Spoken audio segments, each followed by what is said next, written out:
pick right here.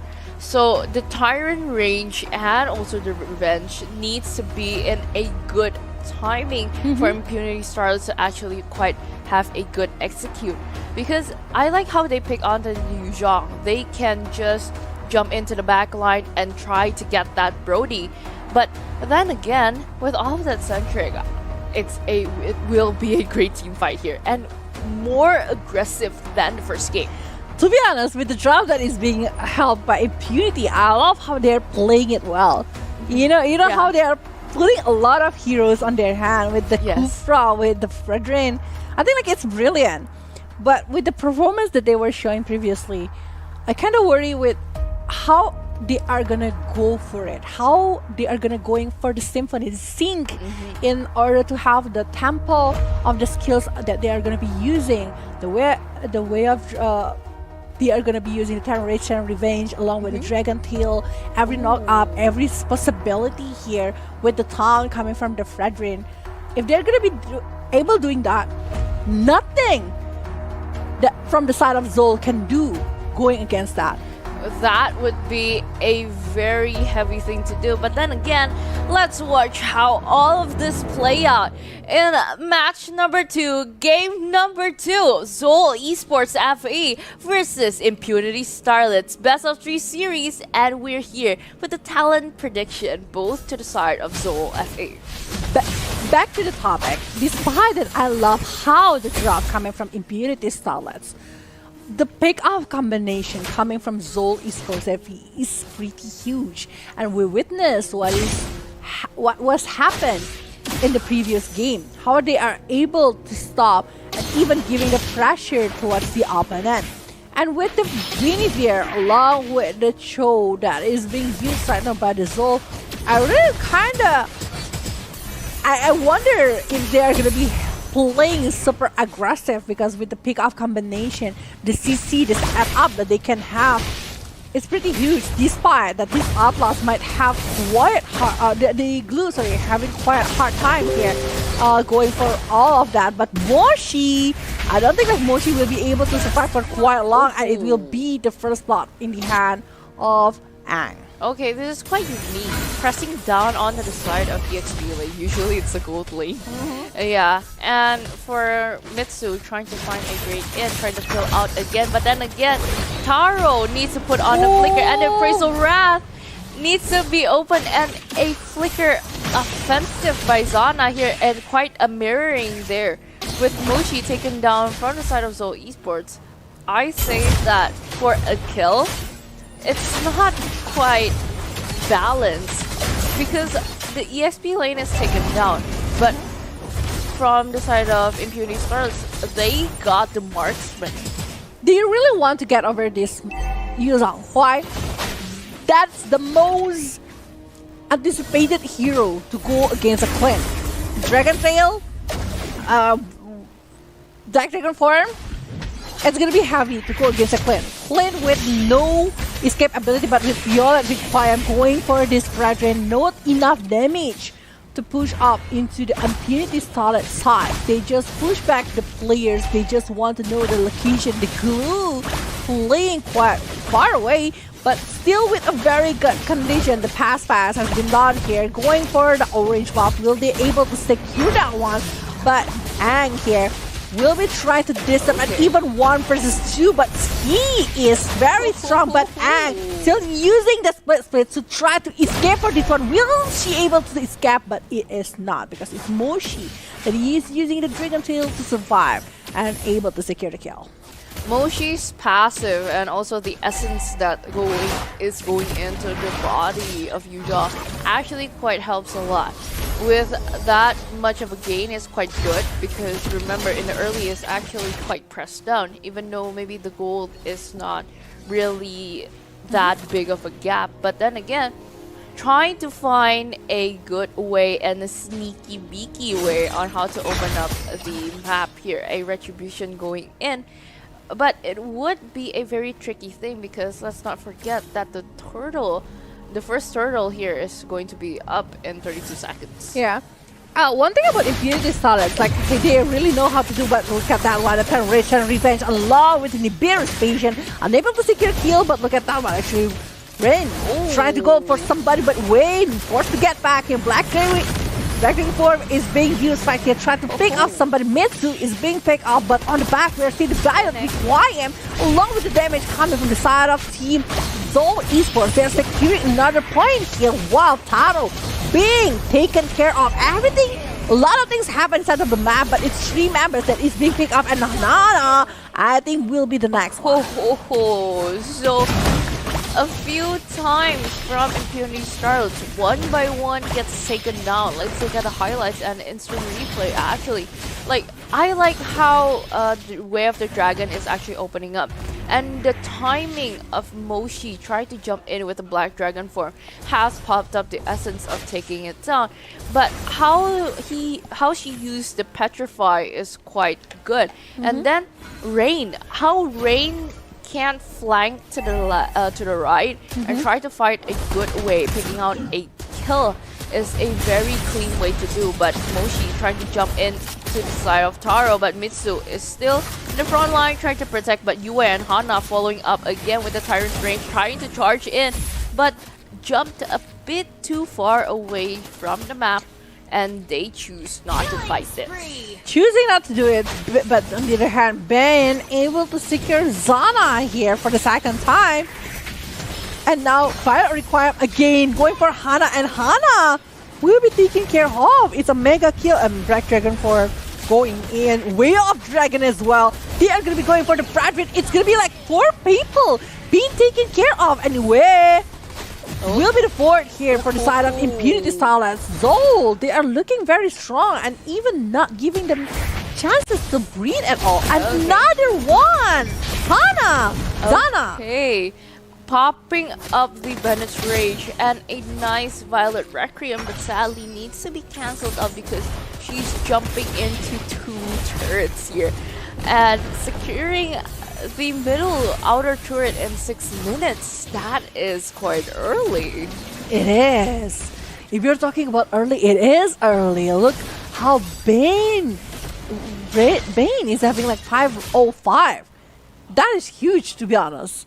That is huge to have that rotation, to have everything on the hand, and even having a really good Violet Requiem and everything to push back the players coming from Impunity Starlet. It's like, usually it's gonna be pretty risky because whenever you jump in, it's like a commitment.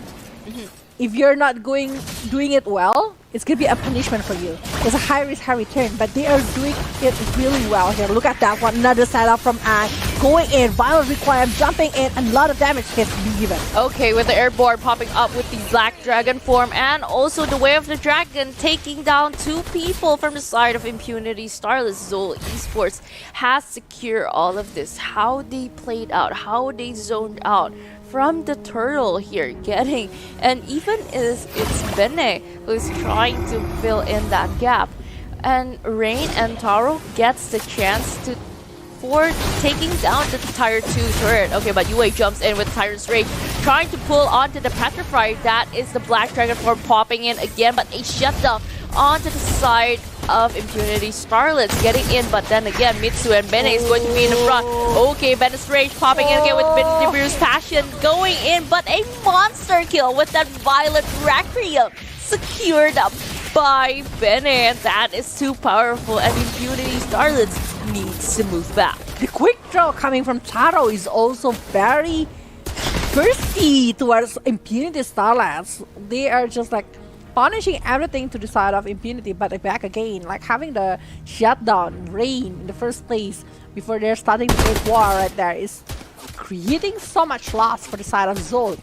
At first they might be able to go for more, but after like not having Rain on that particular moment, it's creating so much trouble for Zol eSports to play much more aggressive towards Impunity. But Violet Requiem used again, going for the Fradrin here, trying to pick off somebody, trying to push back everyone, but Yui is still going pretty far, and Ren still trying to search for the movement and also positioning of the Impunity Starlets. Spatial migration used at a quite good time on maybe getting a chance, a expensive move popping in just like that, and Tyrant's Rage going in with the way of the dragon, kicking out one of the frontliners of Impunity Starlets has been taken down, and it would be a very hard thing to do because they need to defend their high ground. And they really know how to play with this show. They really played well with that Whale Dragon with the setup combination. Like Ang is also like having the purpose here to try to go in with the pass and also the split threat. But again, with the Shunpo, Jet Kanedu, Mitri is just like opening up all the way like a highway for Zol eSports to go and aim for the players of Impunity Starlets. Okay, good thing that Ang has the split ready, because 1 versus 5 it wouldn't be a good thing. Trying to pull in that again, Fendi being in the first target here. Bennett's Rage didn't get anybody, but the way of the dragon has pinned down on this, but Moshi with the Black Dragon form forming onto the backline, and then again trying to take an Ang down. But Benne is the one who is able to secure the Lord. They are still securing that one. 18-6 in the 10 minutes going inside of the Land of Dawn. Thunderbelt along with the Genius one. That's why it's pretty painful. The penetration coming from the side of Guinevere is very good. Late armor to prevent the damage and also return it back to Zana, who is already making over the Blade of Despair and might be going for the Malefic Roar here. C wants the penetration to go against the Zol eSports, who is pretty tanky to be honest. Okay, and so if they can say there is only one Dominus Eyes to go against this act. It would be hard though, even though there's just one.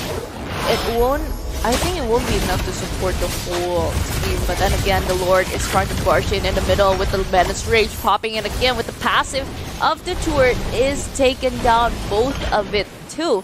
And Zol eSports is still ready to big on again, trying to pull in a good way, but a nice defense from Impunity Starlets without waiting any more. But the minion wave going in, but Zol eSports wants to push this in, but still playing in difficulty with UA popping in with the Tyrant's Rage, with the Violet Requiem actually opening up again with the Dragon's form.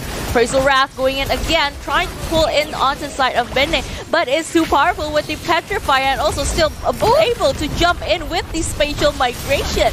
Saves the day, but actually it's shut down because it is been shot by Hannes after recall, but Taro is getting too powerful, bursting down one of the mages. Half of the HP has been taken down. Oh ho ho! Actually, the damage from Brain, if I'm not mistaken, is the one that is pushing back the Hana. But yeah, I think like Zol, they really need to work on how the discipline that they were having. Like, it's pretty much scrapped back previously. Impunity, they know that they really have a very good condition in the high ground. I mean, like, with the presence from Hannah, with the vision, with the astral that can show a lot of things from the high ground, and also the follow-up movement that can be done by the Kupra or even coming from the Fredrin, it makes Impunity quite strong on that one. Along with, in case of the Zol, making the mistakes, Impunity gonna be ready for taking the chances and opportunity. But I just want to give a shout out towards Taro, who is having a really good positioning. Whenever Impunity trying to open up a skill and trying to pick her off, she's just like having a very good positioning to hide or even to avoid all of the skills coming from the side of Impunity style. So that's what makes Zol still having the lead despite a lot of things have happened inside of the Land of Dawn. Okay, Fendi trying to dive in, but then again Misu and Yue didn't get that chance of the bouncing ball kicking in with the way of the dragon. But then again, being in the front line here, trying to climb in and pull Fendi back, and it's also taken down. 2 players from Impunity Starlets. Even the Retribution Power has in control for the Zol side of Zol eSports. It's a quite good timing on how they can get this next Enhanced Lord. They are able to secure that one while Mitsu finishing off the Dominance Eyes. Well, for Yui, I think like it's already full defense kind of build here has been done by this Brethren, but it's not enough. They really need something to go, but oh ho, spatial migration, fire requirement, going for Moshi. Are they gonna be trying to finish it off? But no, it's not. They're just gonna push back everyone because they know they still have the Lord that is marching on the top lane. They are not gonna giving them chances to try to recover and maybe dragging this game into the late game condition. Okay, puny Starlets have to be ready for the Lord barging in onto the top lane with a quite nice minion wave management. Actually can pull out a 3-way push. But then again, on the top lane, Fendi trying to pull in again, but Bene with the Violet Requiem and the Spatial Migration pulling in with the Better Trade pulled up again. Nibiru's Passion opening up, but Aang is too tanky and pulling Fendi onto the back line again, but Bene is trying to jump in with Moshi with the Black Dragon form popping in again with a Flicker doing on defensive, taking down the Lord. But then again, Yue with the bouncing ball onto the back line, but Moshi is being taken down right now, godlike by Taro. And another double kill, I follow up again with a triple kill, and the base is left wide open for a secure 2-0. 2-0, a clean sweep for Dog eSports FE. They are able to secure and get the chance to go for the next step inside of the UDP Ladies Southeast Asia Championship 2018.